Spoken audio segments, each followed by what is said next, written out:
കൂട്ടുകാരെ നമസ്കാരം. ഇന്ന് ഒരു ബ്ലഡ് പ്രഷർ മോണിറ്ററിൻ്റെ വീഡിയോ ആയിട്ടാണ് വന്നിട്ടുള്ളത്. അപ്പം വീട്ടിൽ പ്രഷർ എപ്പോഴും കുറയും കൂടുകയൊക്കെ ചെയ്യുന്നുണ്ട്. അപ്പം നമുക്ക് നമ്മുടെ വാങ്ങി വെച്ചിരുന്ന് നമുക്കത് യൂസ് ചെയ്യാമല്ലോ.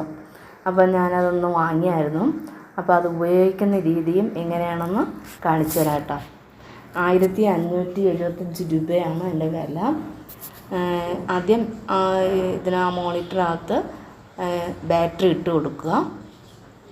ബാറ്ററി ഇട്ട് കൊടുത്തതിന് ശേഷം ഇനി അതിൽ നമുക്ക് കണക്ട് ചെയ്യാൻ വേണ്ടി ഒരു സ്ഥലമുണ്ട്. അതിലോട്ട് ഇതിൻ്റെ ഇതിനെ എടുത്ത് കണക്ട് ചെയ്ത് കൊടുക്കുക.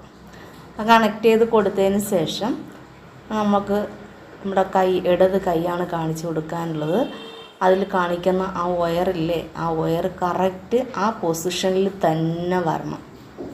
ആ വയറ് കറക്റ്റ് പൊസിഷനിൽ തന്നെ വരണം. കണ്ടില്ലേ? എന്നിട്ട് അതിന് ശേഷം സ്റ്റാർട്ട് ചെയ്ത് കൊടുക്കുക. സ്റ്റാർട്ട് ചെയ്ത് കൊടുക്കുമ്പോൾ 0-ൽ നിന്ന് അങ്ങോട്ട് തുടങ്ങും. പിന്നെ ഒരു സൗണ്ട് കേട്ടുകൊണ്ടിരിക്കും. അല്പം കഴിയുമ്പോൾ നമ്മുടെ പ്രഷർ അവിടെ ടൈറ്റായി വരുന്നത് പോലെ നമുക്കൊരു ഫീൽ ഉണ്ടാകും. പിന്നെ അതിൻ്റെ എത്രയാണ് പോകുന്നത് അതിങ്ങനെ നമ്പേഴ്സ് ഇങ്ങനെ എഴുതി കാണിച്ചുകൊണ്ടേയിരിക്കും. അങ്ങനെ ഞാൻ എൻ്റെ ബ്ലഡ് പ്രഷറാണ് ചെക്ക് ചെയ്തത്. അപ്പോൾ ചെക്ക് ചെയ്തുകൊണ്ടിരിക്കുകയാണ്. അത്യാവശ്യം നമുക്ക് വീട്ടിൽ വേണ്ട ഒരു കാര്യം തന്നെയാണ്. ചിലപ്പോൾ നമ്മൾ എവിടെയെങ്കിലും പോകുമ്പം അവർ പറയും അവിടെ കംപ്ലൈൻ്റാണ്, ഇവിടെ കംപ്ലൈൻ്റാണ്, അതുകൊണ്ട് ചെയ്യാൻ പറ്റില്ല എന്ന് പറയും. അപ്പോൾ എൻ്റെ കറക്റ്റായിട്ടുള്ള പ്രഷർ ചെക്കിങ്ങാണ് അത് വന്നിട്ടുള്ളത്. കണ്ടില്ലേ?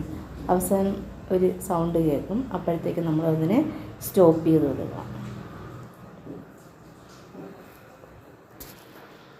പിന്നെ അതിന് പതിയെ നമുക്ക് ഊരി ഇങ്ങെടുക്കുക.